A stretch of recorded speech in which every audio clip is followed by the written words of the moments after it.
Hello. So today we are going to start our second book of class 12th and chapter 1 human geography, right? So we are going to deal with this. So before starting this chapter, we will start with basics of this human geography. So it is a subtopic of geography. So in 11th class we have studied physical geography.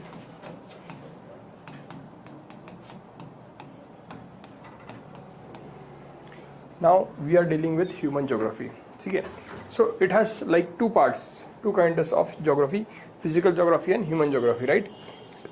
So see, in physical geography you study the broad features like different elements of geography like mountains, hills, desert, plains, valleys, rivers, or plateaus, peninsula, bays, Bay of Bengal, etc., and gulfs, and Mariana Trench, like deepest point, highest point, etc. So you have like studied cold desert, hot desert, okay? You have studied Arctic, Antarctic, you have studied different climatic zones. So these all topics you have studied, right? You have studied what phenomena, what things are occurring inside the earth, so like volcano, etc. You have studied, okay? You have studied the various layers of earth, okay? Crust, core, etc., right? You have studied like molten layer of the earth that is having a magma, right? You have studied the plate system of the earth, okay? Plate system, tectonic plate system. So how the Himalayas have been formed, you have studied, right? You have studied everything, right? So this is given world map also, right, in the background. So this is all physical geography which we have studied. We have studied two things in like 11th class. This went this side.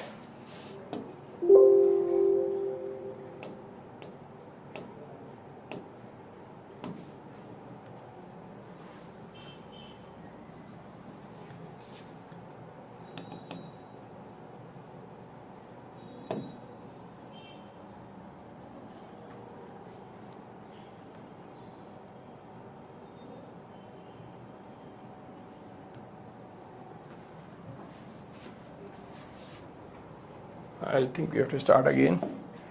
No issues.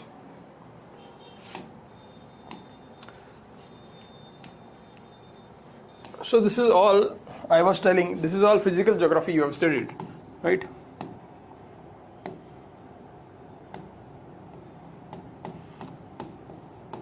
So this is physical features. So you have studied it in two parts. Physical features and fundamentals of physical features, like you have studied fundamentals, what are the laws, what are that governs it, okay? Then after that you studied with respect to India. If you understand the basic concept here you understand the basic concept. If you understood it, then you have to read in perspective with respect to India. Why? So this is all we studied in class 11th, right? So this was very vast books, right? Now what we are doing is we are going to deal with human geography in class 12th, okay? In human geography we in class 12 geography we dealt with one part already. Now we are going to start with the second book, that is human geography. So we are going to study the fundamental aspects of human geography. Why do we need to study geography? What are the benefits of studying geography? So what are the dichotomy of geography, right? In this chapter 1 we are going to deal with this, right? See, this is the nature and scope. So what is the fundamental nature? What are the subparts? How humans have evolved over the years. So this is like just like a brief history kind of things about geography, about very basic things about the geography, which you are going to deal with in this chapter, right? So before starting any chapter, right, you should know what things are going to come up in this chapter. See, if you read book, you don't get it, right? But if you are like going through a video, you should know the heading of the thing. You should know the heading of the topic. You should know what topics you are going to study in this, so that you have a curiosity, right? Yes, we are going to study this, right? So this should be like a movie. You have to develop the interest, right? So this is the way I am trying my best to develop the interest in geography, right? And you should be, making an equal effort to develop the interest in geography, right? Your idea should not be like just about getting marks, just like rote learning, right? Idea should be like, yes, we are going to learn something new, we are going to learn something fast, right? That's very interesting. And suppose what you can do is in this chapter, in next chapter also, whatever you study, you go and search the thing, okay? You search the thing, okay? You'll find some beautiful photos. You go to images, you'll find some beautiful photos, with that photos, you will be able to learn this, adapt this chapter very easily. Why? Because if you study the videos or photos, in photos you actually what do you call it as this word memory is slow, but if you go to some photos or videos, this memory will last long. Example देखो, आपने Baahubali picture देखी, अगर बाहुबली की story अगर मैं आपको पहली बार बोल के सुनाऊं तो शायद आपको याद नहीं रहेंगी, लेकिन अगर हम बाहुबली की स्टोरी को अगर आप देखा है आपने तो आपको पता है कि एक्चुअली ऐसा हुआ था, ठीक है? तो वही चीज़ यहाँ पर है। तो ये जो अपन चैप्टर पढ़ने वाले हैं, इसकी कुछ इमेजेस हमने यहाँ डाली है, ठीक है? इमेजेस से क्या होता है कि याद जल्दी रहता है आपको, ठीक है? अब देखो यहाँ पर मैं आपको बताता हूँ, फिजिकल ज्योग्राफी के अंदर आपने क्या पढ़ा वो बता दिया मैंने आपको। अब ह्यूमन ज्योग्राफी क्या है? Human is a part of nature, right? और जो फ्लोरा एंड फौना है that is also part of nature, right?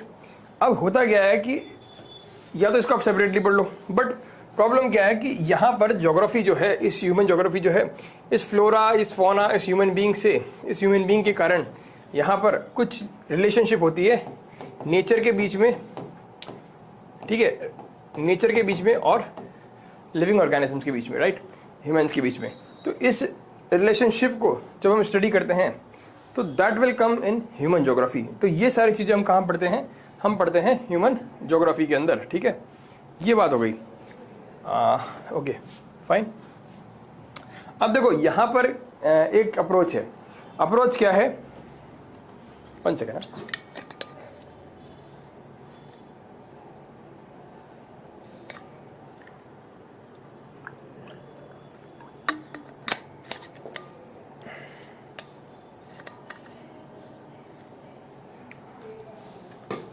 यहाँ पर अप्रोच क्या है कि जैसे अपन स्टडी कर रहे हैं ह्यूमन ज्योग्राफी के बीच में और जो ज्योग्राफी है, या ह्यूमंस और ज्योग्राफी के बीच में हम जो स्टडी कर रहे हैं कि how they are affecting the humanity, right?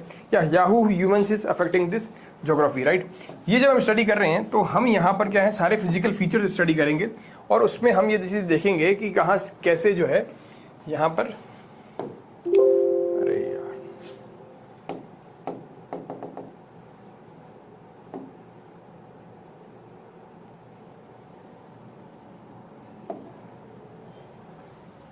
1 second, sorry for the disturbance.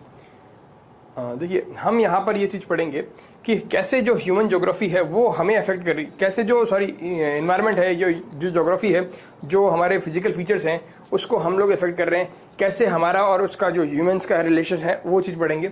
इसके अलावा देखो यहाँ पर है ना 2 चीज़ आती है। एक आपकी बुक में दे रखा है कि 2 क्वेश्चन पूछते हैं लोगों पहले कि यहाँ पर है ना डाइकॉटमी मतलब आइदर और वाली कंडीशन होती है ना, आइदर या और, या ये लें या ये लें, ठीक है? तो ऐसी सिचुएशन है यहाँ पर। किस चीज़ से रिलेटेड?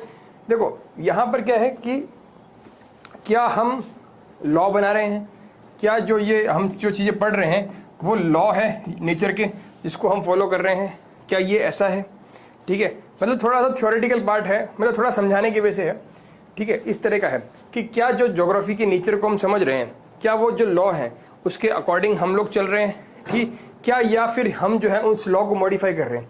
तो this is a dichotomy, whether this is correct और दैट इज करेक्ट, ये हम समझ नहीं पा रहे हैं, ये ज्योग्राफर समझ नहीं पा रहे हैं, ठीक है? तो यहाँ पर ये चीज़ें चल रही है, तो डाइकॉटमी है, ठीक है? क्या मतलब इस चीज़ के अंदर है डाइकॉटमी मतलब समझ में आ गया? आइदर और वाले, या तो ये या ये 2 चीज़ हो गई। तो या तो हम लोग लॉ से चल रहे हैं या हम इसको मॉडिफाई कर रहे हैं, क्या कर रहे हैं ये बात समझ में नहीं आ रही है हमें अभी तक। इसके जो यहाँ पर ज्योग्राफर हैं इनके अपने अपने अलग अलग ख्याल हैं, ठीक है? अब देखिए हमने मतलब जैसे जीना शुरू किया तो हम लोग क्या थे, पहले नेचर की वर्शिप करते थे नहीं करते थे? नेचर की हम लोग क्या करते थे? वर्शिप करते थे। क्यों करते थे? आपने कभी इसके रीजन सोचा होगा? आज भी हम वर्शिप करते हैं गॉड्स की, ठीक है? पहले भी हम वर्शिप करते थे, पहले हम नेचर की वर्शिप करते थे, जैसे सूर्य देवता, अग्नि देवता, जल देवता, ठीक है? आपने महाभारत देखी होगी, महाभारत के अंदर भी इस तरह की चीज़ आती है। तो वाई देखो, एक इसमें टॉपिक आएगा आपके ह्यूमनाइजेशन ऑफ नेचर और नेचराइजेशन ऑफ ह्यूमन, ठीक है, नेचुरलाइजेशन ऑफ ह्यूमंस। अब उसके अंदर क्या है कि जैसे आप किसी चीज़ को समझ नहीं पा रहे हो तो आप उससे डरते हो, ये बात सही है कि आपको कोई समझ में नहीं आ रहा टॉपिक तो आप उससे डरोगे, you will be feeling fearful, right. अब जब आप उससे डरोगे तो आप उसकी पूजा करोगे, जिससे डर लगता है उसकी इंसान पूजा करता है, जिससे डरता नहीं उसकी इंसान परवाह नहीं करता। वही चीज़ यहाँ पर हो रही है कि इंसान जब नेचर के लॉस को समझता नहीं है तो वो क्या करेगा, उससे डरेगा, और जब वो उससे डरेगा तो उसको लगता है कि साहब क्यों ना इसको पूजा कर लिया जाए, ये शायद हमसे पावरफुल है, तो वी शुड सैल्यूट इट, तो हमें इसे सैल्यूट करना चाहिए। ये चीज़ हो गई। तो this is naturalisation of human, मतलब ह्यूमन जो है वो नेचर के अकॉर्डिंग सेट हो रहा है, ये मामला हो गया, ठीक है। तो दिस इज फर्स्ट स्लाइड, इस पर कुछ लिखा नहीं है। अब देखो यहाँ पर ह्यूमन ज्योग्राफी क्या है, इसके अलग अलग डेफिनेशंस दे रखी है, ठीक है। तो ये बॉक्स बना के दिया हुआ आपके सेकंड पेज के लेफ्ट साइड पे। तो आपको क्या करना है, इसे एग्जाम्स के अंदर ये बार बार पूछी जाती है, एक बार रिपीटेडली पूछी जाएगी कि एलएनसी सैंपल ने क्या कहा था, रेडजेल ने क्या कहा था और ब्लाचे ने क्या कहा था, ठीक है। तो you have to understand it और you have to remember it कि कौन सी डेफिनेशन किसने कही थी, ठीक है, किस पर्सपेक्टिव में कही थी, ये बातें आपको ध्यान रखनी चाहिए, ठीक है। क्योंकि एग्जाम के अंदर 1 मार्क का क्वेश्चन इसमें डायरेक्टली आता है। 1 मार्क का या तो एमसीक्यू आएगा, ठीक है, या फिर ये वेरी शॉर्ट आंसर के अंदर भी आ सकता है। तो 1 मार्क का ये पक्का है, ये 3 आप आज याद कर लोगे तो आपके 1 मार्क तो पक्का हो जाएगा, ये बात मेरी श्योर है, ठीक है।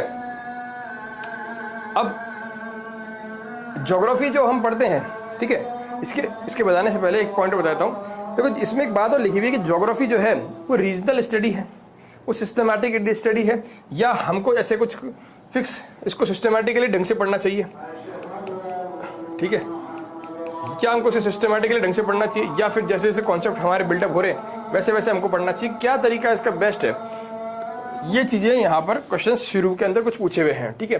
तो इवेंचुअली जो लास्ट में जो ये बुक ऑथर है इसने आंसर यही दिया है कि साहब देखो दोनों ही चीज़ें बढ़िया हैं, रीजनल अप्रोच लो या आप सिस्टमैटिकली लेके चलो, कोई इशू नहीं है, दोनों तरह से आपका यहाँ पर कवरेज हो जाएगा, ऐसा यहाँ पर इन्होंने बात कही है, ठीक है।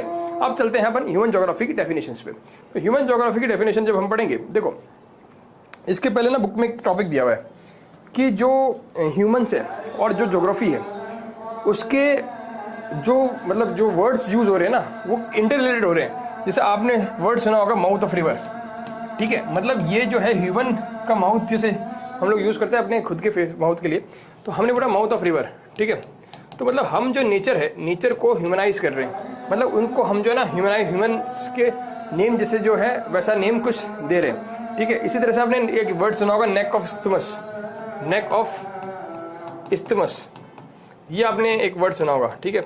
ये देखो ये फिर से एक एग्जांपल है जहां पर हम नेचर के लिए ह्यूमन की जो मतलब अपीयरेंस है उसको हम लोग यूज कर रहे हैं, ठीक है। इस्थमस क्या होता है वैसे बाय द वे, देखो इस्थमस क्या होता है, सिर्फ ये जो 2 बड़े लैंड मास को है ना एक छोटा सा पतली सी एरिया जो है जो जोड़ रहा था उसको इस्थमस बोलते हैं। दोनों तरफ इसके जो होता है समुद्र होता है, यानी कि पानी होता है, ठीक है, ये बात हो गई। तो आई थिंक मैंने मतलब काफ़ी इजी लैंग्वेज में समझाने की कोशिश करी है, ठीक है। हालांकि ये जो शुरुआती वाला चैप्टर है काफ़ी थ्योरेटिकल है, ठीक है, इसमें ज़्यादा बात ऐसे समझने वाली है नहीं, बस ये जो है एक यूजर को लिए ना मतलब जो पहली बार पढ़ रहा है इसको फिर चैप्टर को इस बुक को, तो उसके लिए थोड़ा सा फ्रेमवर्क बनाने का जो काम है ना वो कर रही है, ठीक है। ये वाली चीज़ होगी। बाकी क्वेश्चंस वगैरह इसमें से कुछ बनेंगे तो मैं आपको बता दूंगा, ठीक है। जैसे एक क्वेश्चन इसमें जो आपका थ्योरी दे रखी है ना आगे वाले पेज पे, इसका एक क्वेश्चन बनता है नोमोथेटिक, ठीक है। इसका एक क्वेश्चन है नोमोथेटिक, देखो बताता हूँ आपको स्पेलिंग। तो नोमोथेटिक ये हम लोग कवर कर लेंगे वैसे आपको।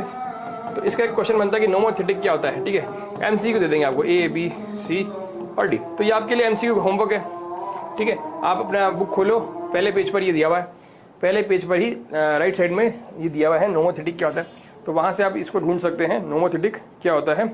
और एक आइडियोग्राफिक है, आइडियोग्राफिक क्या है ये भी आप ढूंढ सकते हो, ठीक है। तो ये दोनों वर्ड जो है आपके यहाँ पर किताब के अंदर दिए हुए हैं, तो ये दोनों वर्ड आपके लिए होमवर्क है, ये दोनों वर्ड आपको पता करने, ठीक है। मैं इस क्वेश्चन को जो है लास्ट में ले लूँगा, कोई इशू नहीं है, ठीक है। बस मैं आपको यहाँ पर होमवर्क दे रहा हूँ ताकि आप जो है थोड़ा सा यहाँ पर स्टडी करें खुद की तरफ से। अगर आपको खुद को आंसर आ जाए तो वेल एंड गुड है, बहुत अच्छी बात है। उससे बेस्ट कुछ हो ही नहीं सकता कि अगर आप खुद सीख जाओ तो, ठीक है। तो हमारा काम क्या है, आपको इक्विप करना है ताकि आप खुद सीख पाओ, ठीक है। ये बात हो गई। अब देखो यहाँ पर आगे जो है वो है अपना ह्यूमन ज्योग्राफी की डेफिनेशन। देखो रेडजेल ने क्या कहा, रेडजेल ने डेफिनेशन दी कि human geography is the synthetic study of relationship between human society and earth surface. मतलब क्या कह रहे हैं कि देखो यहाँ पर ह्यूमन ज्योग्राफी क्या है, एक स्टडी है किसकी, सिंथेटिक स्टडी, मतलब सिंथेसिस हो रहा है यहाँ पर। स्टडी किसका, रिलेशनशिप का। हम लोग क्या कर रहे हैं यहाँ पर, स्टडी कर रहे हैं किसके लिए, कि रिलेशनशिप क्या है, किसके किसके, ह्यूमन सोसाइटी के बीच में, ह्यूमन सोसाइटी के बीच में और अर्थ के सरफेस के बीच में।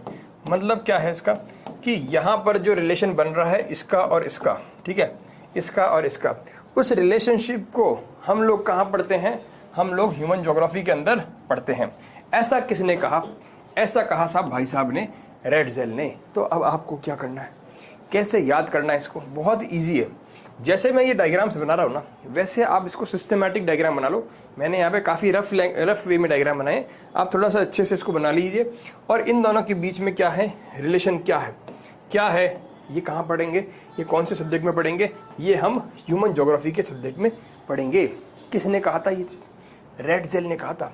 जो रेड पे जेल लगाता है उसको हम रेडजेल कहते हैं।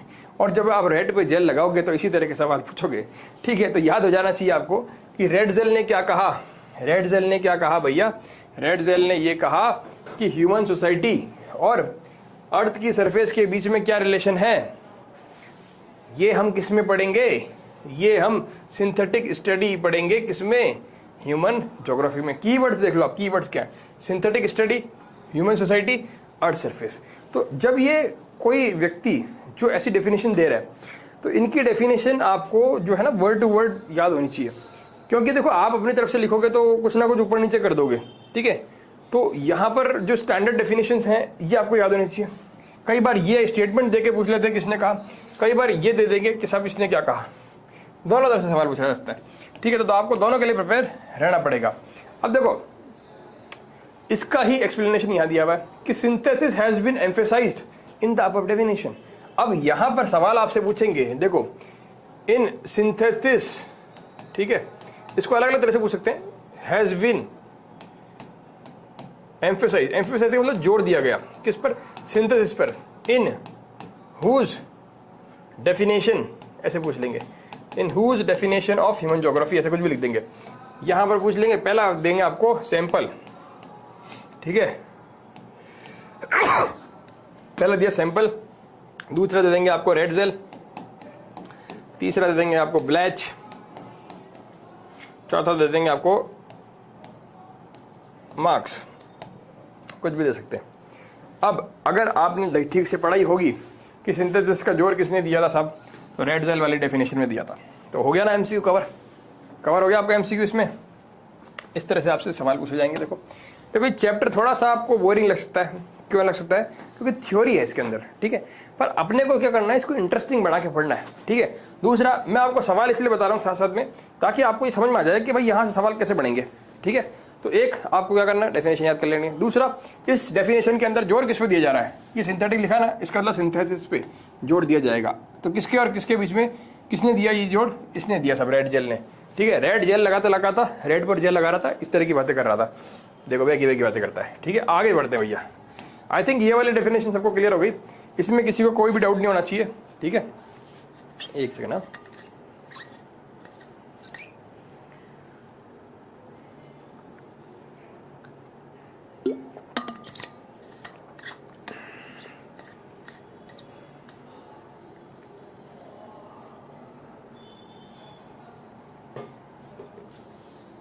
अब देखो अगला क्या है, ह्यूमन ज्योग्राफी। ह्यूमन ज्योग्राफी क्या है, देखो is the study of changing relationship between unresting man and unstable earth. अब देखो इसमें क्या करना है अपने को, इसमें दो वर्ड याद रखने, अनस्टेबल मैन, सॉरी अनस्टेबल अर्थ, अनस्टेबल अर्थ। वापस लिख दो उसको एक बार ढंग से,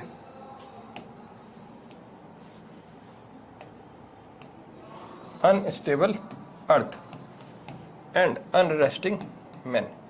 क्या मतलब है इसका? इसका मीनिंग समझो आप कि अर्थ स्टेबल नहीं है। क्यों नहीं स्टेबल है? प्लेट टेक्टोनिक्स पढ़ी है पिछली क्लास में।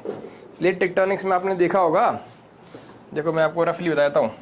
ये इंडियन प्लेट्स थी, ठीक है, ये यहाँ का यहाँ पर यूरेशियन प्लेट से भिड़ी थी। फिर ये जब यहाँ भिड़ जाएगी तो यहाँ पर क्या हो जाएंगे? माउंटेन्स खड़े हो जाएंगे, जिसको हम क्या बोलते हैं? हिमालयस बोलते हैं। तो this was Indian plate, this was Eurasian plate. इसी तरह से अफ्रीकन प्लेट है यहाँ पर, ठीक है। ऐसे कई सारी इंडिया यहाँ पर जो है हमारे दुनिया के अंदर जो है ना ऐसे प्लेट्स हैं। प्लेट्स क्या होती है? थोड़ा सा ब्रीफ बता रहा हूँ।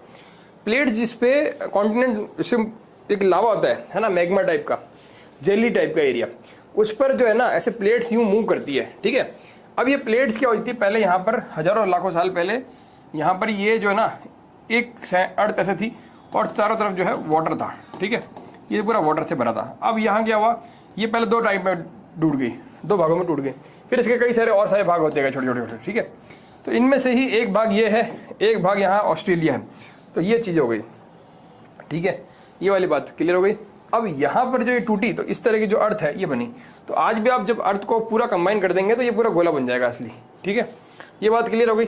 तो ये चीज़ें, अब यहाँ पर ये जो प्लेट्स है, ये जो सारी प्लेट्स है, ये किस पे घूम रही है? एक जेली टाइप की चीज़ है, उस पर घूम रही है, ठीक है। अब ये घूमती रहती है, ठीक है। तो जैसे अर्थ, इंडिया वाली जो अपनी प्लेट है, जो अपनी इंडिया वाली प्लेट है ना, ये देखो, ये आज की डेट में जो स्थिति है इसकी, यहाँ पर, यहाँ हिमालय खड़े, ठीक है, आज की जो स्थिति है ना इसकी, तो आज भी ये 1.6 मीटर पर ईयर जो है ना शिफ्ट हो रही है आगे की तरफ। और जैसे आपने टोक्यो ड्रिफ्ट देखी होगी, टोक्यो ड्रिफ्ट में क्या होता है? गाड़ी ऐसे आती है, यहाँ ऐसे वीडी मान लो, तो एकदम से ब्रेक लगता है तो ये गाड़ी यूं आती है, ठीक है, ये यूं जाती है ना।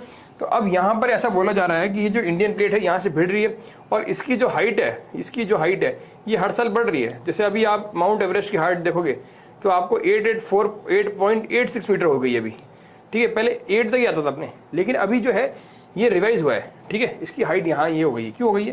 क्योंकि ये आज भी इधर डायरेक्शन में मूव हो रही है, तो इसकी हाइट आज भी बढ़ रही है। अब कहने के अनुसार ये है कि ये जो म्यांमार वाला एरिया है ना, ये कह रहे हैं कि सब इंडियन की जो प्लेट है कुछ हजार साल के बाद यहाँ पर मर्ज हो जाएगी, ऐसे भिड़ जाएगी। इसी तरह से यहाँ पर ये अफ्रीका है, अफ्रीका में ये वाला जो पोर्शन है ना, ये वाला, ये यहाँ तक, ये वाला पोर्शन ऐसा बोल रहे हैं कि ये अलग हो जाएगा यहाँ से। यहाँ पर जो है रिफ्ट वैली बन रही है, ठीक है, नील नदी के जो आसपास वाली जो जगह है इधर वाली, वो वाली एरिया को ये रिफ्ट वैली बोल रहे हैं और ये इससे अलग हो जाएगी, ठीक है। ऐसी यहाँ पर बातें चल रही है, ठीक है, काफ़ी सालों से। तो समझ में आ गया आपको प्लेट टेक्टोनिक्स क्या होती है, कैसे प्लेट्स काम कर रही है, ठीक है, कैसे मूव हो रही है, कैसे टूट रही है, ये सब बातें हो गई।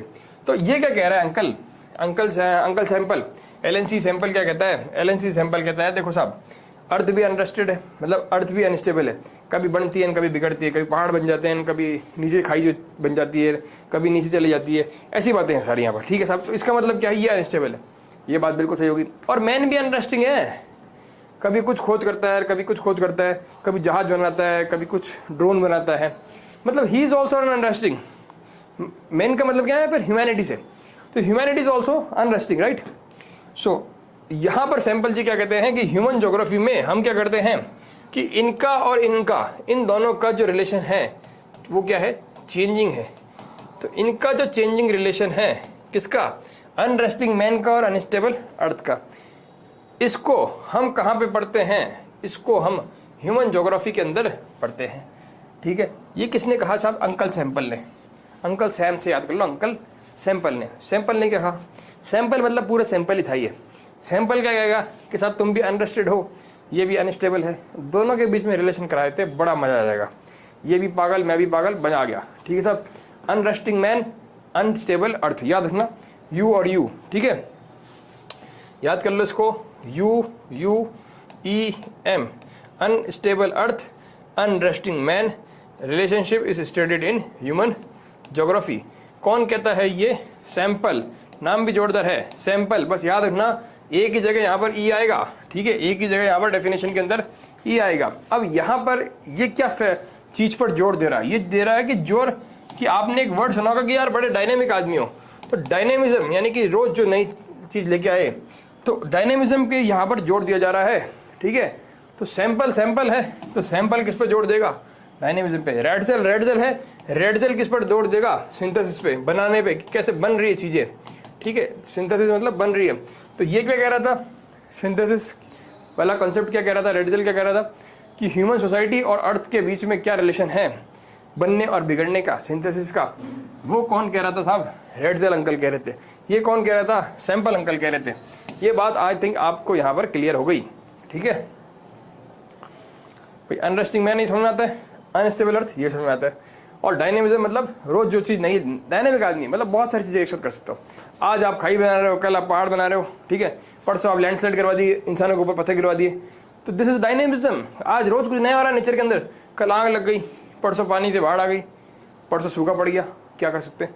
दिस इज सैंपल, सैंपल की डेफिनेशन है ये डायनेमिज्म, ठीक है। अगला देखो, अगला है अपने, ये इतना बड़ा नाम है, हम इसको ब्लाच से याद कर सकते हैं, ब्लाच, पॉल विडल दी ला ब्लाच, ठीक है। ये क्या कहता है साहब, conception resulting from a more synthetic knowledge of the physical laws governing our earth and of the relation between the living being which inhabits. अब ये क्या कह रहा है कि जितनी ज्यादा नॉलेज किसकी होगी आपको, लॉज की, किसकी, फिजिकल लॉज की। ये क्या कह रहा है साहब, फिजिकल लॉज की नॉलेज होना बहुत जरूरी है अगर आपको इस अर्थ को समझना है। तो ये बात ध्यान रखना, मैं कह रहा हूँ ये, ठीक है, इसके बारे में ही बता रहा हूँ अभी। तो conception resulting from a more synthetic knowledge, मतलब आप इस फिजिकल लॉज की ढंग से नॉलेज ले लेते हो, ठीक है, कि बनने की कैसे चीजें बन रही है, कैसे चीजें बिगड़ रही है। तो सिंथेटिक नॉलेज, यहाँ पर नॉलेज लिखना था, synthetic knowledge of what, of physical laws, synthetic knowledge of physical laws governing our earth. अब अर्थ भी तो कुछ नियमों से चलती है, तो वो क्या है, फिजिकल लॉज हैं, ठीक है। इसकी आप क्या करोगे, इसकी आप नॉलेज लोगे, इसकी आप पढ़ाई करोगे, ठीक है, अगर आप ये करते हो। And of the relations between the living being and which inhabits. और एक तो आप क्या कर रहे हो, अर्थ के फिजिकल लॉज के बारे में स्टडी कर रहे हो, ठीक है, सिंथेटिक नॉलेज ले रहे हो। दूसरा क्या है, दूसरा क्या है यहाँ पर, and the relation between the living being which inhabit, और रिलेशनशिप बिटवीन किसके, relationship between living being, between the living beings, ठीक है, यानी कि मानव यानी जीव जंतु के बीच में जो रिलेशनशिप है, जो वहां पर रहते हैं, उनके बीच में आप रिलेशन पढ़ते हैं, किस में पढ़ते हैं, ह्यूमन ज्योग्राफी में पढ़ते हैं। और जो फिजिकल लॉज हैं जो अर्थ को गवर्न करते हैं, ठीक है, उसकी कंसेप्चुअली नॉलेज लेते हैं, मतलब सिंथेटिकली हम इसको स्टडी करते हैं, उसकी एकदम बकाया नॉलेज लेते हैं। तो यहाँ पर क्या ऑफर हो रहा है कि यहाँ पर human geography offer a new conception of the inter relationship between the earth and the human being. मतलब मानव के बीच में और अर्थ के बीच में क्या रिलेशनशिप है, क्या कंसेप्ट है, क्या लॉज है जिसके कारण वो गवर्न होते हैं, उसको हम पढ़ते हैं। ये डेफिनेशन किसने दी, ये ब्लाच ने दी। अब देखो पहली बार आप पढ़ोगे, उसको याद रखोगे तो बहुत दिक्कत हो जाएगी। आप क्या, मैं भी 2-3 बार अगर नहीं पढ़ूँ उसको तो मैं भी एग्जाम के अंदर भूल जाऊंगा, एग्जाम के पहले पढ़ना ही पड़ेगा, ठीक है। अब इसको बस आप क्या कर सकते हो, जो भी आपकी लैंग्वेज है, ठीक है, जो मातृभाषा है आपकी, उस मातृभाषा में कुछ इस तरह से कुछ इसको याद करने का टेक्निक बना लीजिए और याद कर लीजिए, क्योंकि 1 नंबर का पक्का यहाँ से नंबर आएगा, ठीक है। यहाँ तक मामला क्लियर हो गया। देखो अभी एक चीज और बताना चाह रहा था मैं इसमें कि देखो फिजिकल लॉस क्या होते हैं। जैसे आपको पता है, आपने क्लाइमेट चैप्टर पढ़ा है ना, सन पढ़ा है ना, सोलर सिस्टम पढ़ा है। अब आपको पता है कि साहब जो अर्थ है वो 24 घंटे लेती है घूमने के लिए, ठीक है, ये बात आपको मालूम है। 24 घंटे में से जो आधा दिन होता है, आधा रात होती है, ऐसा कुछ अप्रोक्सीमेट रहता है, ठीक है। इसके अलावा कुछ लॉज क्या है कि साहब ये जो है अर्थ झुकी हुई है, ठीक है, और कितने मिनट में ये जो है एक चक्कर लगा लेगी, एक रिवॉल्यूशन कर लेगी, एक रोटेशन कितने दिनों में कर लेगी, ठीक है। साल में कितने टाइम के बाद ये जो है सन का चक्कर लगा के वापस यहाँ पहुंचेगी, ठीक है। मून इससे कितनी बार पार हो जाएगा, ये सारे क्या है, ये सारे कुछ यहाँ के फिजिकल लॉज होते हैं, ठीक है। इसी तरह से मैग्नेटिज्म है, वो इसका एक फिजिकल लॉ हो गया, ठीक है। तो ये सब चीजें क्या हो गई, फिजिकल लॉ। तो इन सब चीजों के बारे में अगर आप जानते हैं, इनकी आपको सिंथेटिक नॉलेज है। दूसरा, अर्थ पे जो लोग रह रहे हैं, चाहे आप हो, चाहे कोई जानवर है, चाहे फ्लावर्स है, चाहे फौना है, चाहे फ्लोरा है, इनके बीच में क्या रिलेशनशिप है, अर्थ के बीच में और इनके बीच में क्या रिलेशनशिप है। अगर ये सारी चीज बातें आपको मालूम है तो यहाँ से आप जो है ये सब चीजें किसमें पढ़ोगे, आप इस टॉपिक में पढ़ोगे, ह्यूमन ज्योग्राफी में। और यहाँ पर किस पे जोर दिया जा रहा है, नए कंसेप्शन पे जोर दिया जा रहा है, ठीक है साहब। यहाँ तक का मामला आपका क्लियर हो गया। देखो थोड़ी सी यहाँ पर है ना, आपको याद करनी पड़ेगी। एक पढ़ोगे तो दूसरी भूलोगे, दूसरी पढ़ोगे तो तीसरी भूलोगे, ये मैं मानता हूँ, लेकिन आपका ऑप्शन कुछ नहीं है, पढ़ना तो आपको पड़ेगा। मैंने वो जो फॉर्मेट बताया पहले, तो मैं आपको उस तरह से अगर आपसे याद होता है तो याद हो जाएगा। देखो सैंपल से आप याद कर लो, ठीक है। कैसे याद करोगे कि सब सैंपल से कि SRST, ठीक है, RST आता ना, S के बाद क्या आता है T, T के बाद क्या आता है U, तो S के बाद मतलब U स्क्वायर आएगा। U स्क्वायर मतलब क्या हो गया, अनस्टेबल और अनरेस्टिंग, अनस्टेबल और अनरेस्टिंग ये आएगा। अनरेस्टिंग कौन है, अनरेस्टिंग मैन है, बिल्कुल रेस्ट नहीं कर रहा है, कुछ ना कुछ बनाता रहेगा। अनस्टेबल कौन है, अनस्टेबल अर्थ है। और इन दोनों का जो रिलेशन है वो कौन पढ़ता है, वो सैंपल पढ़ता है। कहाँ पर पढ़ता है, ह्यूमन ज्योग्राफी के अंदर पढ़ता है, ठीक है साहब। कौन सी चीजें पढ़ता है, सिंथेटिक, सिंथेटिक पढ़ता है ना, सिंथेटिक, यहाँ सिंथेटिक इस वाले में पढ़ने का, सिंथेटिक यहाँ पे याद मत करो, ठीक है साहब। ये बात याद हो गई। देखो ऐसे एक दो बार आप बोलो याद हो जाएगा। अब यहाँ पर अपन ने कह दिया तो यार सिंथेटिक क्यों नहीं आ रहा है, सिंथेटिक फर्स्ट रेडजल वाले में आ रहा है, यहाँ पर क्यों नहीं आ रहा है, क्योंकि यहाँ पर अनस्टेबल है। तो अनस्टेबल है तो एवर चेंजिंग है, तो यहाँ पर चेंजिंग आएगा, जो कीवर्ड है चेंजिंग। तो इसी तरह की सेम टू सेम डेफिनेशन अगर आप लिख देंगे तो आपके नंबर आराम से मिलेंगे, ठीक है सर। अब यहाँ पर पढ़ते हैं आगे nature of geography, nature of human geography. अब देखो ह्यूमन ज्योग्राफी में हम क्या पढ़ते हैं, अभी हमने 3 डेफिनेशन देखी, पर एक बात हमें नेचुरली समझ में आ गई। क्या समझ में आ गई कि यहाँ पर अगर हमको किसी की डेफिनेशन ना भी देनी हो तो भी हम ये बता सकते हैं कि ह्यूमन ज्योग्राफी के अंदर हम क्या पढ़ेंगे। सब इंसानों के बीच में या ह्यूमन के बीच में या फ्लोरा फौना, मतलब जो यहाँ पर जो एलिमेंट्स रह रहे हैं उनके बीच में और नेचर के बीच में क्या रिलेशनशिप है, ठीक है। यानी कि फिजिकल एनवायरनमेंट और सोशो कल्चर एनवायरनमेंट, इनके बीच में क्या इंटरेक्शन है। अब यहाँ पर देखो फिजिकल एनवायरनमेंट तो हमको नेचर दे रही है, जो ये सोशो कल्चरल एनवायरनमेंट है ये कौन बना रहा है, ये हम लोग बना रहे हैं, ह्यूमंस बना रहे हैं अपने फुटप्रिंट्स को छोड़ते हुए। जैसे एग्जांपल देता हूँ आपको, उससे इजी समझ में आएगा। जैसे आपने जब शुरुआत हुई थी दुनिया की, ठीक है, तो जब ह्यूमंस का इवॉल्व हुआ यहाँ पर, तो वो क्या करता था, टेक्नोलॉजी जीरो थी उसके पास, टेक्नोलॉजी में कुछ जानता नहीं था, ठीक है। तो हर चीज़ से डरता था, ठीक है। सर्दी पड़ी तो डर जाता होगा, गर्मी पड़ी तो फिर डर जाता होगा, बारिश पड़ती तो भी डर जाता होगा। उसके बाद टेक्नोलॉजी थी, नॉलेज थी नहीं। फिर धीरे धीरे क्या हुआ, लोगों को जो अपना ह्यूमंस थे इनको नॉलेज होना शुरू हुई। अच्छा, this period goes on and what you have, what you can eat, what you cannot eat, right. ऐसे जंगल में कुछ जंगली फल होते हैं, वो खाओगे तो शायद मर भी जाओगे। तो जब ये चीज़ें नॉलेज धीरे धीरे उनके पास कई सालों से आई, कई हजार सालों में आई, तो हमें क्या है एक्चुअली सब बना बनाया मिल गया। तो हमें पता लग नहीं रहा कि यार हमने क्या खोया था, क्या पाया था इन सब नॉलेज तक यहाँ तक पहुँचने के लिए, ठीक है। आज जो सिविलाइजेशन है ना, लोग ये कहते हैं कि सबसे जो मैच्योर स्टेज है वो वहाँ पर पहुँच चुकी है, ठीक है। तो ये जो ह्यूमन ज्योग्राफी है ये किसके बारे में स्टडी करती है कि फिजिकल एनवायरनमेंट के बीच में और यहाँ जो हमने सोशो इकोनॉमिक कल्चर एनवायरनमेंट बनाया है उसके बीच में। देखो हमने कल्चर एनवायरनमेंट बनाया, हमने कपड़े बनाए, हमने गाने बनाए, हमने फोक सॉन्ग बनाए, हमने जो पहनावा बनाया, हमने भाषा बनाई, ठीक है, हमने इतनी सारी चीज़ें बनाई, हमने सोसाइटी बनाई, हमने घर बनाया, ठीक है, हमने कैंपसेस बनाए, ठीक है। ये सब क्या है, हमने नेचर से जो एलिमेंट मिल रहे हैं उसको मॉडिफाई करके किया। हमने एग्रीकल्चर बनाया, हमने एग्रीकल्चर को मतलब जोतना सीखा, हमने टूल्स बनाए, है ना। ये सब क्या है, ये कल्चरल चीज़ें हैं जो हमने बनाई हैं।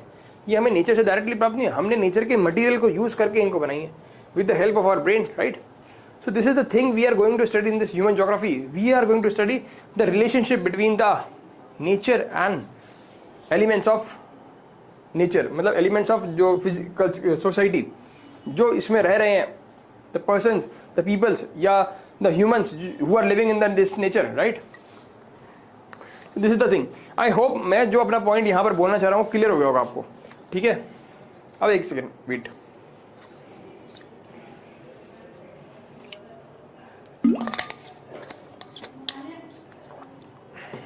अब देखिए सेकंड पॉइंट क्या कहता है।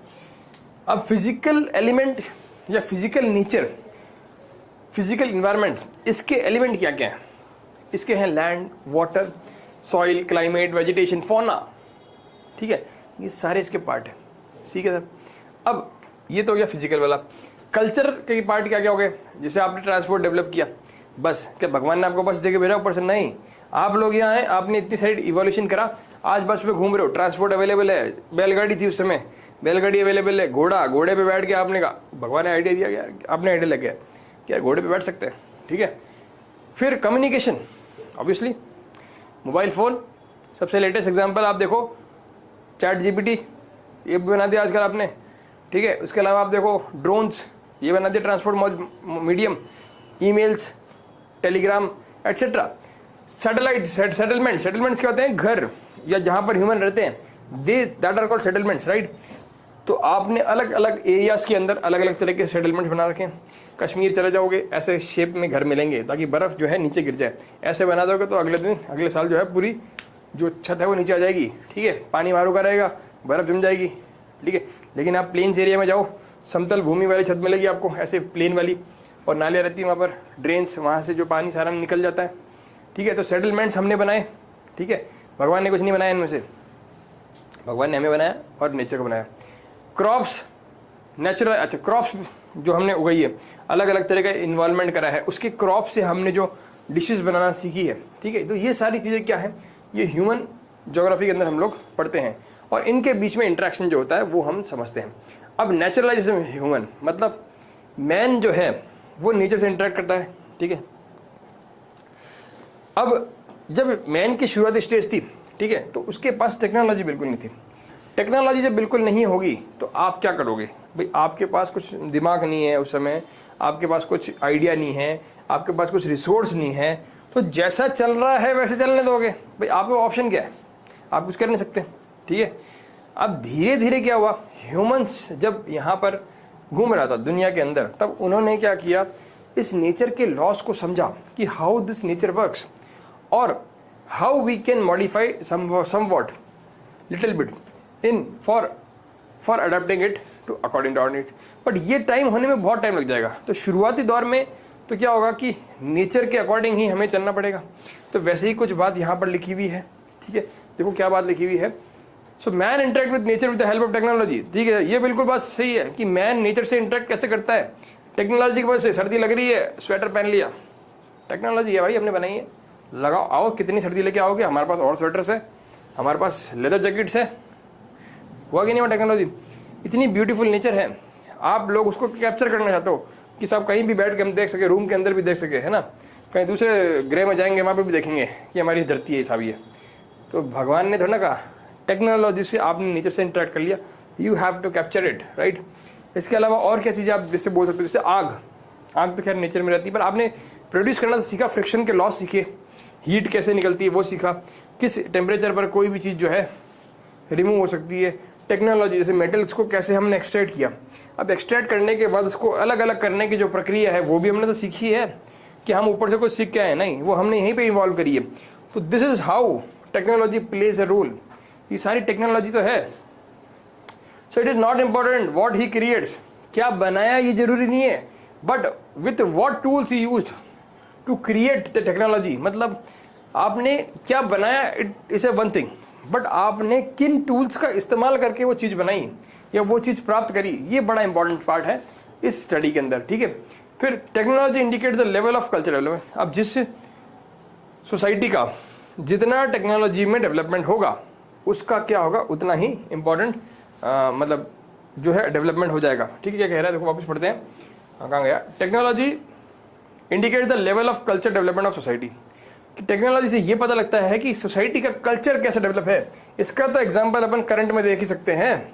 आप चले जाओ इंडिया, ठीक है, अब आज वाला इंडिया देख लो, चलो आज वाला इंडिया देखो आप, 20 साल पहले के इंडिया से आजकल काफ़ी चेंज हो चुका है, काफ़ी टेक्नोलॉजीज इंडिया के पास आ चुकी है, टेक्नोलॉजी साउंड है, ज़बरदस्त, मज़ा आ रहा है, अच्छी लाइफस्टाइल यहाँ पर जी सकते हो आप चाहो तो।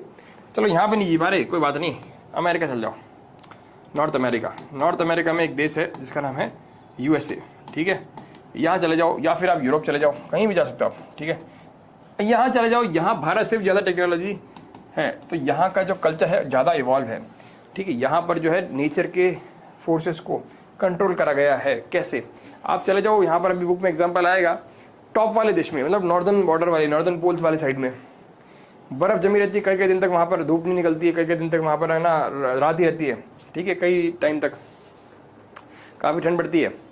अगर आप टेक्नोलॉजी नहीं हो, गर्म करने के लिए आप गैसेस का इस्तेमाल नहीं कर रहे हो, ठीक है, वहाँ नेचुरल गैस का इस्तेमाल करते हैं हाउसेस को गर्म रखने के लिए और खाना बनाने के लिए भी, ठीक है। अगर आपके पास वो चीज़ें नहीं हो तो वहाँ पर रहना संभव ही नहीं है, मर जाओगे अगले दिन आप, ठीक है, 2-4 दिन में साफ हो जाओगे सारी प्रॉपर्टी, सारी जो आबादी है वहाँ पर।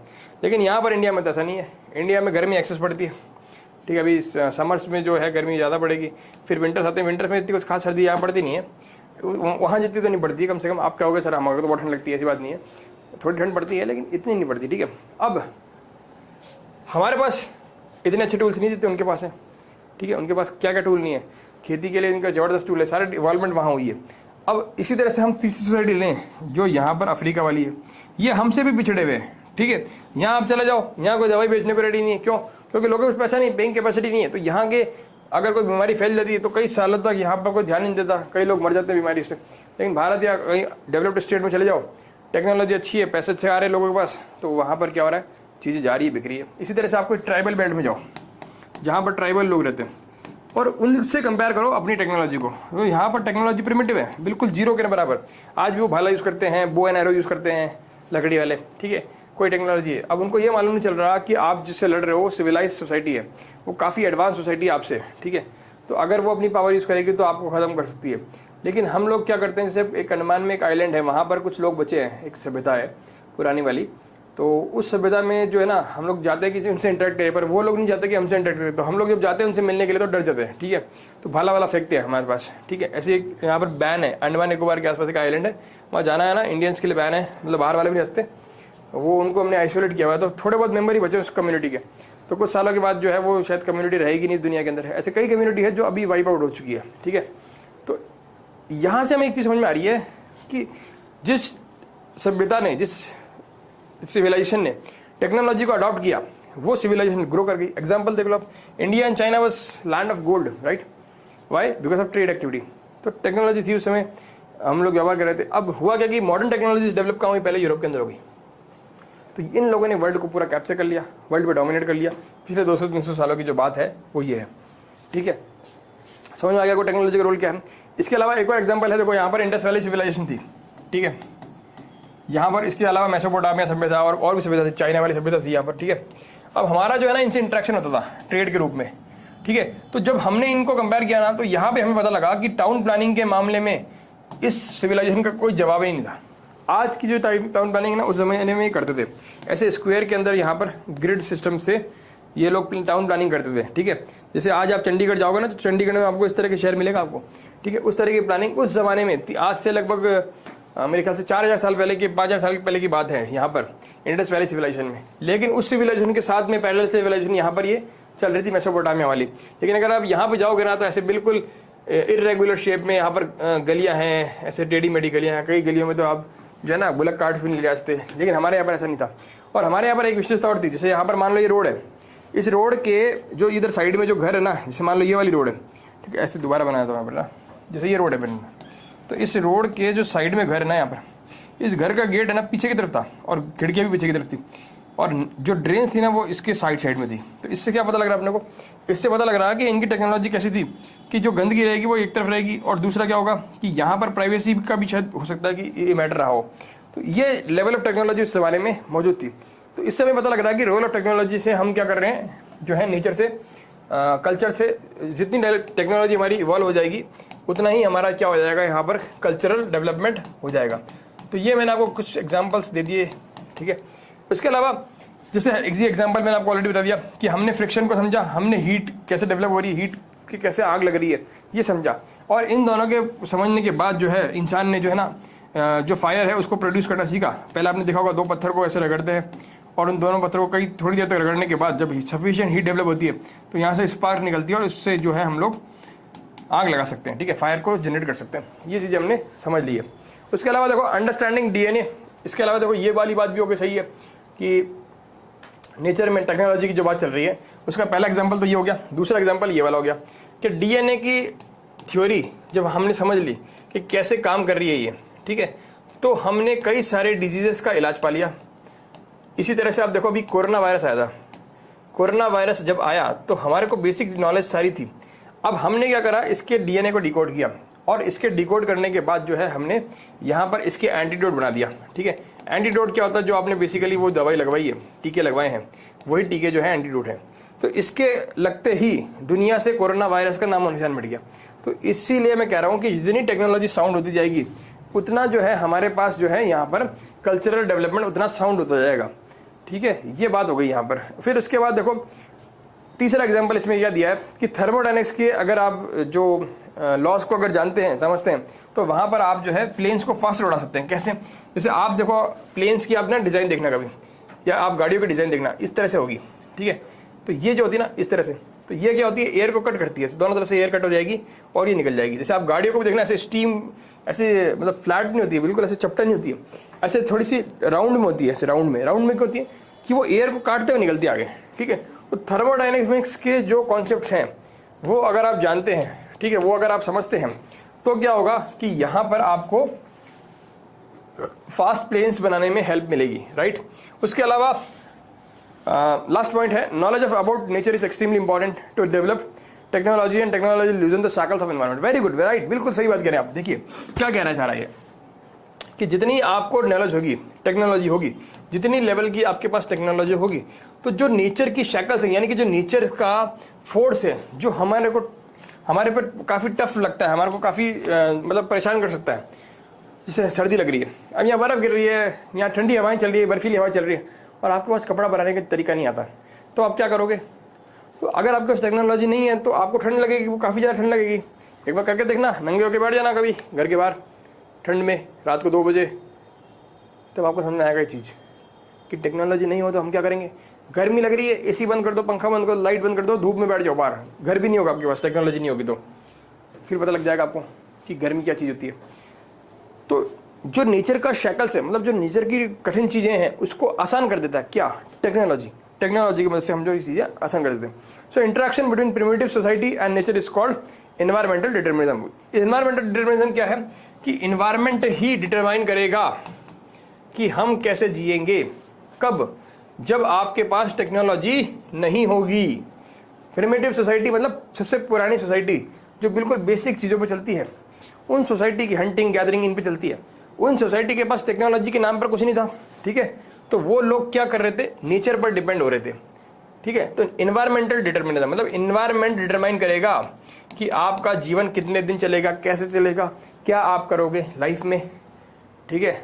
सिर्फ जंगल में रहोगे, डांस करोगे, मजे लोगे, जो भी चीज़ें वो एनवायरमेंट डिटरमाइन अगर कर रहा है तो that will be called environmental determinism, ठीक है। ये आपको क्या कहेगा, एनवायरमेंटल डिटर्मिनिज्म। अब क्वेश्चन आएगा एग्जाम के अंदर कि व्हाट इज एनवायरमेंटल डिटर्मिनिज्म। अब 1 नंबर में आएगा तो आप 1-2 लाइन की डेफिनेशन लिख देना कि चलो सब प्रिमिटिव सोसाइटी के अंदर जो है टेक्नोलॉजी जीरो होती थी, टेक्नोलॉजी नहीं होती थी, इसके कारण क्या होता है, एनवायरमेंट जो है उनके जो है कल्चर या उनके सोसाइटी को डिटरमाइन करता था कि कैसे चलेगी। That is environmental determinism. अगर ज़्यादा नंबर का आता है तो आप इतने सारे एग्जाम्पल्स दे सकते हैं, इतनी सारी बातें इसमें लिख सकते हैं। 2 या 3 नंबर का अगर आता है तो थोड़ा सा इसको एक्सप्लेन कर देना, मामला आपका यहाँ पे क्लियर हो जाएगा।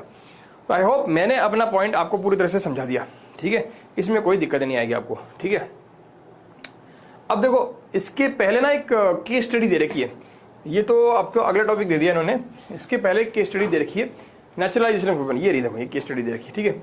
अब यहाँ पर क्या है, कुछ समझने वाली बातें, ठीक है, याद करने का तो कुछ है नहीं सच। देखो बेंदा है, बेंदा कौन है, एक व्यक्ति है, ठीक है। ये कहाँ पर रहता है, जंगल में रहता है साहब, ठीक है, ट्राइबल कम्युनिटी से है, ठीक है। और कहाँ पे रहता है, देखो ये नाम दिया हुआ है, कहाँ पर है, इंडिया के सेंट्रल पार्ट में है, ठीक है, थोड़ा छोटा मोटा जगह होगी कोई, वहाँ पे रहता था ये।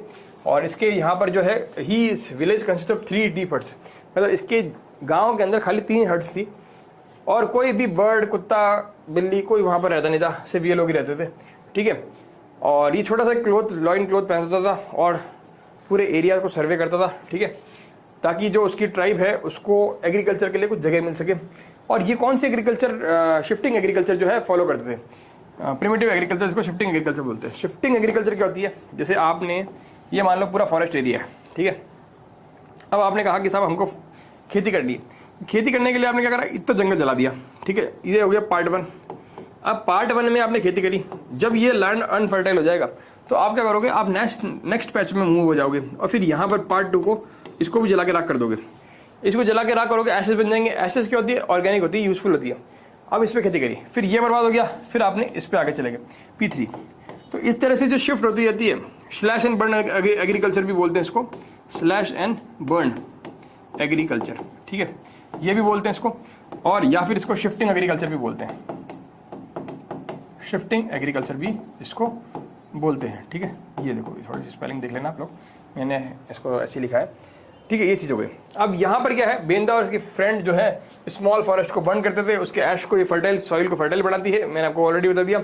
और यहाँ पर बेंदा हैप्पी था कि जहाँ उसके आसपास के जो महुआ ट्री हैं, मतलब अब एक्चुअली क्या है, यहाँ पर इनके पास रिटर्न टेक्नोलॉजी नहीं है, ठीक है, तो जो घर वाले बता रहे हैं इनको पुराने पूर्वज, वो इनको बाय मेमोरी याद रखनी पड़ रही है। अब आप देखो, आपको कोई बात बचपन में बताई गई हो तो एक आध बात याद रहेगी, अगर आपको लाखों बातें बताई गई हो तो सारी बात याद रख पाओगे? आप नहीं रख पाओगे अनटिल अनलेस आप जब तक रिवाइज नहीं करो उसको, ठीक है। तो कई चीज़ें आप तो अभी पढ़ोगे शुरू में, आप साल के एंड में भूल जाओगे, है ना, ऐसी भी कई बात होती है स्कूल की, अगर आपसे पूछ लिया जाए तो वही चीज़ है। यहाँ पर क्या हो रहा है कि इनके आसपास में जो ट्रीज थे, महुआ ट्री है ना, नीम का पेड़, बबूल का पेड़, अब इनके घर वालों ने बताया कि सब ये पेड़ होता है। अब ये लोग बचपन से इसमें रहे तो ये लोग खुश होते हैं कि चलो हम लोग यहाँ पे रह रहे हैं अच्छे से, है ना, साल का ट्री, पालाश का ट्री, बलहुआ का ट्री। अब होता क्या है कि जब कोई भी चीज़ होती है जड़ी बूटी होती है, तो इनके घर वाले इनको बताते रहते हैं, पुरानी जनरेशन से नॉलेज चलती है इनके पास कि यार ये ट्री या इस एरिया में मिलेगा, इसके ये कैरेक्टरिस्टिक्स होते हैं, ये इस बीमारी के लिए काम आ सकता है। तो ऐसी सी बातें इनको यहाँ पर बताई भी रखते हैं। तो काफ़ी सारी डीप नॉलेज होती है इनकी, ऐसी बात नहीं है, लेकिन होता है ना ऐसे ह्यूमन की लिमिटेशन होती है, सारी बात सब लोग याद नहीं रख सकते ना, तो कुछ बातें ये भूल भी जाते हैं, ठीक है। तो यहाँ पर लिखा हुआ है, अब जैसे यहाँ पर ही वो बात जो मैंने आपको शुरू में बताई थी, वही वाली बात बता रखी है कि ये जो है नेचर को वर्शिप कर रहे हैं। क्यों कर रहे हैं? क्योंकि ये नेचर से डर रहे हैं, है ना, इनको नेचर के बारे, लॉस के बारे में पता नहीं है। अब मान लो जैसे नदी है, झरना है, उससे पानी पी रहे, तो पानी पीने के बाद वो क्या कर रहे हैं, वहाँ पर जो उसको जो भी गॉड जिसको बोलते हैं वो लोग उसको शुक्रिया कर रहे हैं, ठीक है। यहाँ पर लिखा होगा जैसे लोई लोई नाम से कुछ था यहाँ पे ना, अभी बताता हूँ आपको, देखो कहाँ लिखा हुआ है यहाँ पे, ठीक है, ये रहा लॉई लुगी, ठीक है, ये थैंक्स टू लॉई लुगी। क्यों? क्योंकि जैसे ही वो बेंड डाउन हुआ और उसने थोड़ा सा पानी उठाया तो उसने वहाँ पर जो गॉड है, इनके गॉड का नाम था ये, ठीक है, तो ये इस गॉड को उसने शुक्रिया किया कि भैया आपने हमें पानी पीने दिया, इससे लिए हम आपको थैंक्स भी करते हैं, ठीक है। तो ये कौन था? स्पिरिट ऑफ फॉरेस्ट था, मतलब फॉरेस्ट का भगवान, फॉरेस्ट का देवता, इसने इसको अलाउ कर दिया। Moving on with his friend Benda च्यून section leave, मतलब यहाँ पर कुछ ये जो है पत्ते चबा रहा है, ठीक है, कुछ रूट्स खा रहा है, ठीक है। और the boys have been trying to collect गजहराश कुचला from the forest, these are special plants that Benda and his people use, he hopes the spirit of forest will be kind and lead him to his herbs, मतलब ये जो जड़ी बूटियां वगैरह खा के जिंदा रहते थे, ठीक है।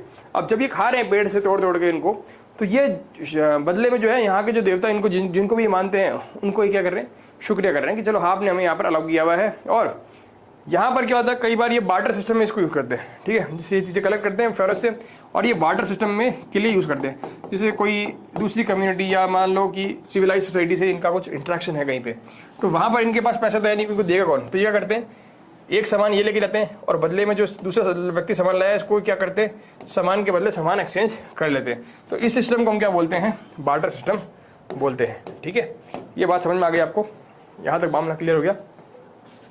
सो अब देखो यहाँ पर क्या होता है कि जब ये ऐसे घूम रहे हैं, कर रहे हैं, इंजॉय कर रहे हैं, अचानक से कुछ आवाज़ होती है, तो इनको लगता है कि चलो यार कोई आ रहा है, तो फिर ये जाके क्या करते हैं, पेड़ों के पीछे छुप जाते हैं और वन ऑफ द स्पिरिट ये लोग बन जाते हैं। तो ये सारी स्टोरी आपके वहाँ पर छपी हुई है, आप इसको पढ़ लेना, मैंने आपको पूरी शॉर्ट स्टोरी समझा दी पूरी, ठीक है, वर्ड बाय वर्ड तो मैं इसको पढ़नी है, लेकिन मैंने आपको पूरी समझा दी इसमें क्या लिखा हुआ है, ठीक है। अब देखो यहाँ पर क्या है,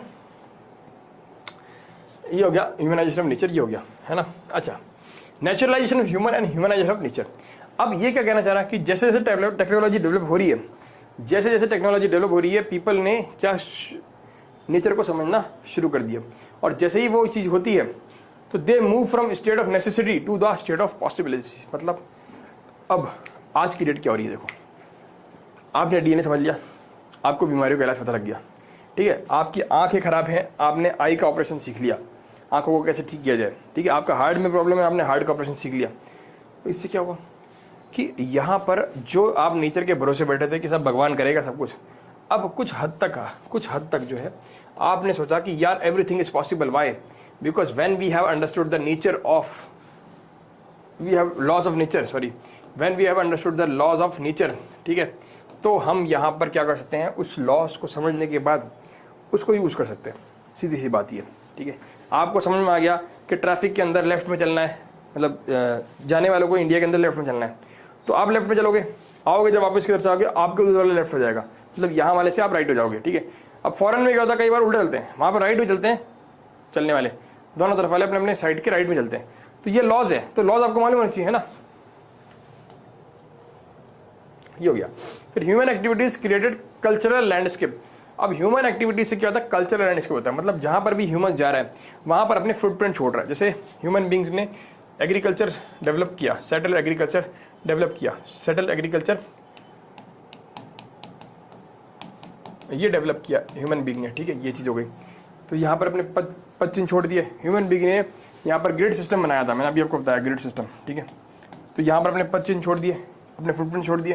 तो ये क्या कर रहा है, कल्चरल लैंडस्केप बना रहा है। ह्यूमन बींग ने यहाँ पर सेटलमेंट्स बनाए, ठीक है, कॉलोनीज बनाई, शहर बनाए, गांव बनाए, ठीक है, बस बनाई, ट्रेन बनाई, फोन बनाए। These are all what, cultural landscape what we have created, ठीक है। So this is called possibilism. मतलब जब आप नेचर के इन लॉज को समझ जाते हैं, that means that is possibilism. Example, satellite communication. आपने एक जगह से दूसरी जगह पे सिग्नल भेजना है, आपने कहा कि सब ठीक है, हमने सैटेलाइट छोड़े हुए हैं, आप यहाँ भेजिए, यहाँ से ये टकरा के वापस इधर आ जाएगा, यहाँ पहुँच जाएगा। अगर आप सीधे यहाँ से यहाँ भेजते तो शायद नहीं पहुँच पाता, शॉर्ट पड़ जाता। लेकिन जब यहाँ से यहाँ भेजा तो ये क्या हो गया, this is called satellite communication. How did we do this, we have understood the concept, ठीक है, we have understood the scientifical force, we have understood the centripetal force, and then we applied this things in real life situations, and then we succeed. We have sent to the Mars MOM mission, ठीक है, हमने एक mom mission भेजा था, ठीक है, हमने Chandrayaan mission भेजा है। हमने क्यों कैसे भेजा, हमने समझने के बाद भेजा, और हम समझते जा रहे हैं नेचर को, जितना समझ रहे हैं हम और ज़्यादा इवॉल्व होते जा रहे हैं। हमने अर्थ में जाए बिना अर्थ अंदर से कैसी है, क्या क्या मटेरियल है, इसके बारे में पता लगा लिया, ठीक है। अर्थ के अंदर अर्थ किससे बनी है, कैसे बनी है, ये पता लगा लिया। क्या धरती के बाद कोई और भी दूसरी धरती हो सकती है, इसके बारे में हम पता कर रहे हैं। हमने ब्लैक होल के बारे में पता लगा लिया।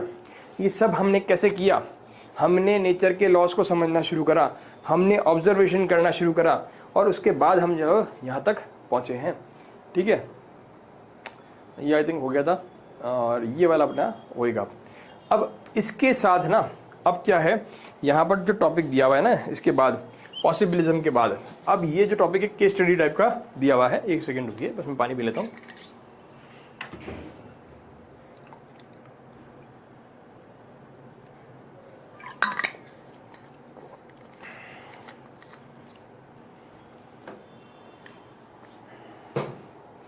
ठीक है, अब देखो यहाँ पर क्या है, ह्यूमनाइजेशन नेशन। अब यहाँ पर जो हमने एग्जाम्पल पढ़ा ना, वो क्या था कि वो नेचर पर डिपेंड थे, नेचर से डर रहे थे। अब ये एग्जाम्पल जो है बिल्कुल रिवर्स है। यहाँ पर एकदम मॉडर्न चीज चल रही है। ये एक जगह का नाम है, ठीक है, ट्रॉन्डेम। ये कहाँ है, ये मतलब एकदम अपर पोर्शन में है, नॉर्दर्न साइड में है, नॉर्थ पोल के आसपास की जगह है, ठीक है। अब यहाँ पर क्या हो रहा है, इस जगह पर, इस बेल्ट में अगर आप चले जाए ना, तो यहाँ पर है विंटर बड़े सीवियर होते हैं, ठीक है, विंटर्स बड़े सीवियर होते हैं, और कई कई दिनों तक यहाँ पर जो है ना रात ही रहती है, ठीक है। Heavy winds, heavy snow and freaky winds, ठीक है। एक तो बर्फ गिर रही है, ऊपर से विंड्स भी बह रही है, मतलब ठंडी बर्फीली हवा। तो आपको अगर ये ऑब्जर्व करनी हो इंडिया में, तो चंडीगढ़ दिल्ली साइड में चले जाना कभी भी, नॉर्दर्न बेल्ट में, हरियाणा पंजाब साइड में, यहाँ पर आपको जो है इस तरह की हवाएं देखने को मिल जाएगी।